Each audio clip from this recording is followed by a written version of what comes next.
Hello Kagglers. So in this tutorial, we are going to see that how we can update our dataset.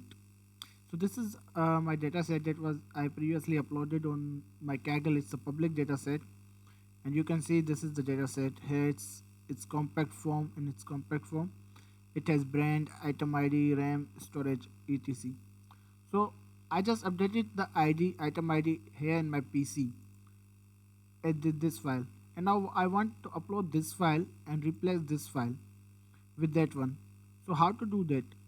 I just need to click here. I have to create a new version of this file. Here it is created.